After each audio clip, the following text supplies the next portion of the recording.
देखिए, लोकतंत्र के कई पहलू होते हैं और जैसे कई बातें जो हैं वो समझाई जा सकती हैं, उनको स्पष्ट रूप से कहा जा सकता है। कई बातें ऐसी होती हैं कि वो आपके मन के अंदर होती हैं, जिसको एक इंस्टिंक्ट कहते हैं कि लोकतंत्र ये है। जो वास्तविकता में लोकतंत्र है वो दो चीज़ें होती हैं। एक कि आपको अपना मत, अपनी बात, अपनी इच्छा और अपने विचार प्रस्तुत करने का अवसर हो और उनका प्रभाव कार्यशैली पर हो, जो भी प्रबंधक है उस पर हो, ताकि वो ये कह सके कि मैंने आपकी इच्छा के अनुसार, जो आम इच्छा है, सब लोगों की इच्छा को समझने के बाद मैंने ये निर्णय लिया है और मैंने ये कार्य किया है। दूसरा ये है कि जब विवाद होता है तो विवाद में जो लोग पक्षधर होते हैं सरकार के, जो सरकार चुनी हुई होती है या जिसके पास बहुमत होता है, उनका जो विचार है उस विचार से, या जिस विचार का विरोध करते हैं या असहमत होते हैं उस विचार से, तो उनको कहाँ जगह कार्य प्रणाली में उनको कहाँ जगह प्राप्त हो सकती है, उनको अपनी पहचान बनाने का क्या मौका मिल सकता है। अगर अंततः उनकी बात ना भी मानी जाए तब भी बात का सम्मान हो रहा है और बात को समझने का प्रयास हो रहा है, कोशिश हो रही है, और बात में जितना दम दिखे उतना अकोमोडेशन करने का एक अवसर मिले, ये सब लोकतंत्र में होता है और होना चाहिए, और बिना इसके लोकतंत्र चलता नहीं। देखिए, कुछ ना कुछ तो है, लेकिन अगर ये ना होता तो छोटी सी बात थी, किसी से आपका विवाद है, किसी ने कोई बात कही, वो आपको पसंद ना आई, आपने कानून का दावा किया, आपने कानून की पेशकश की और कहा कि कानून इस बात की इजाज़त नहीं देता है, और जैसे साधारणतः कानून के फैसले आते हैं वैसे ये फैसला भी होता। और जैसे कहा जाता है कि कोई भी कितना ही बड़ा क्यों ना हो, कानून से ऊपर नहीं होता, कानून का दायित्व है, वो सबको मानना पड़ता है। लेकिन इसमें इतनी रुचि क्यों ली जा रही है? बहुत सारे इसके बारे में घटनाक्रम में ये लोग बताते हैं कि इसको पहले ये दावा पेश किया गया, दावा कर्नाटक में होना चाहिए था, कोलार में होना चाहिए था, जहाँ ये बात कही गई थी, जो जिस बात से आपत्ति है, उसको गुजरात क्यों लाया गया, गुजरात में क्यों किया गया। और फिर जब शायद कुछ ऐसा लगा कि ये बात जो है वो सही बैठेगी नहीं, तो स्वयं जिसने शिकायत की थी वो जाके हाई कोर्ट से स्टे ले आता है।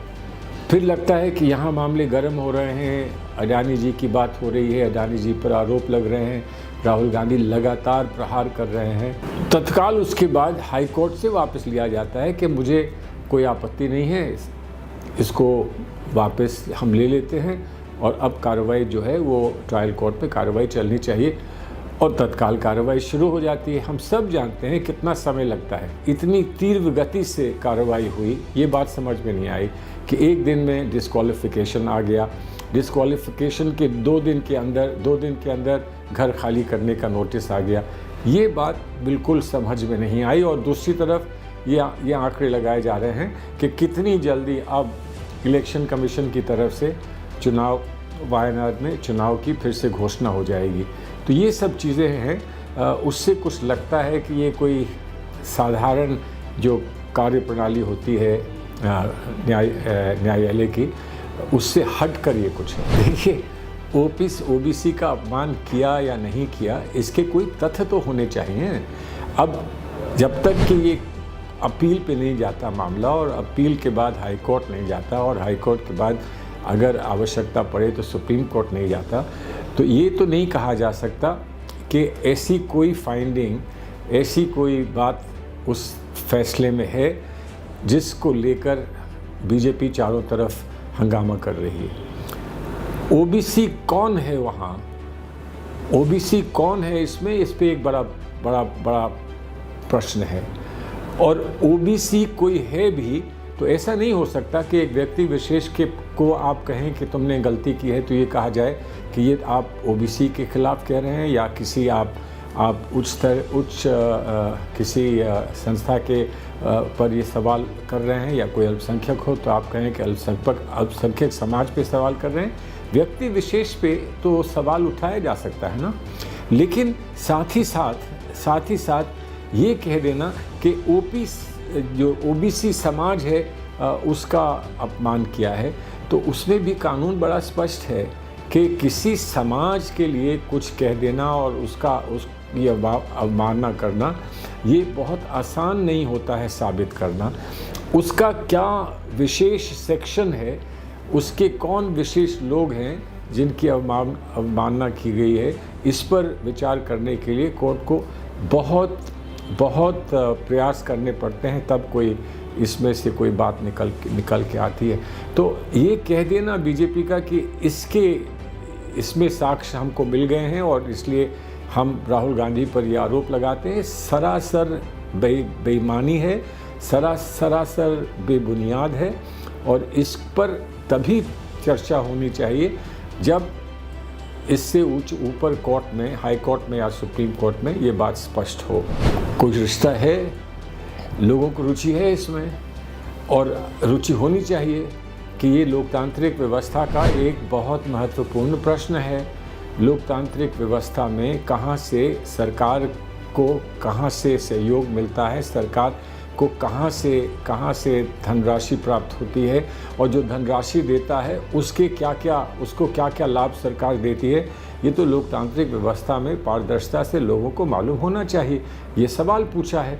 राहुल जी ने ये नहीं कहा है कि तुम्हारे संबंध हैं, राहुल जी ने कहा कि क्या संबंध हैं आप बता दो। इससे ज़्यादा और क्या एक ऑपोजिशन का, एक विपक्ष का नेता कह सकता है कि क्या संबंध है। हमें लगता है कि संबंध हैं, अब आप बताइए आपके क्या संबंध हैं। नहीं संबंध हैं तो सच्चाई सामने रख दीजिए, हम उसको भी स्वीकार करेंगे।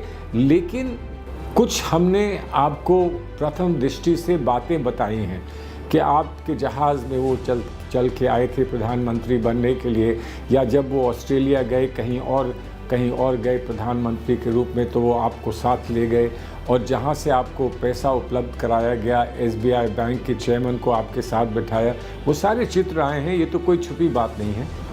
इन सब को लेकर, ये सारी बातें लेकर राहुल जी ने ये कहा कि ये क्या है, आखिर ऐसा क्यों हो रहा है। और लोगों को तो आप नहीं साथ ले जाते, और लोगों को साथ ले जाने के बाद वो सारी धनराशि नहीं मिल जाती एक बड़े बैंक से, एसबीआई से या किस बैंक से नहीं मिल जाती जिसके चेयरमैन के साथ आप बैठते हैं। तो इसका स्पष्टीकरण करिए, इसका जवाब दीजिए। देखिए, सबसे पहले तो एक बात बता दें, हम राहुल गांधी को अपना नेता मानते हैं, और अगर हम आज राहुल गांधी पर आपत्ति आए और राहुल गांधी पर इतना बड़ा संकट हो और हम अपने आप घर बैठे रहें और हम कुछ ना करें, तो हम कायर होंगे, हम अपना चेहरा देख नहीं पाएंगे। हमें अपने नेता के लिए कुछ करना है, लेकिन हमारा ये सौभाग्य है कि हमारे नेता अपने लिए कुछ नहीं चाहते। हमारे नेता जो लड़ाई लड़ रहे हैं वो भारतीय डेमोक्रेसी के लिए, भारतीय लोकतंत्र के लिए लड़ रहे हैं, भारतीय व्यवस्था के लिए लड़ रहे हैं। वो सिर्फ अपने लिए अकेले लड़ना नहीं चाहते। तो वो हर चीज़ के लिए तैयार हैं, लेकिन हम भी हर चीज़ के लिए तैयार हैं। हमको भी संघर्ष में कितने दूर तक जाना पड़े, कितना भी कष्ट उठाना पड़े और कितना भी बड़ा बलिदान हमको देना पड़े, हम देने के लिए तैयार हैं। हम मानते हैं इसमें दोनों बातें हैं, हमारी निष्ठा, हमारी आस्था हमारे नेता में, और जो हमारा विश्वास हमारी पार्टी में है, हमारी पार्टी के साथ हमारे देश में है, हमारे मुल्क में है, हमारे संविधान में है। उसकी लड़ाई लड़ने के लिए हम जहाँ तक होगा वहाँ तक जाएंगे।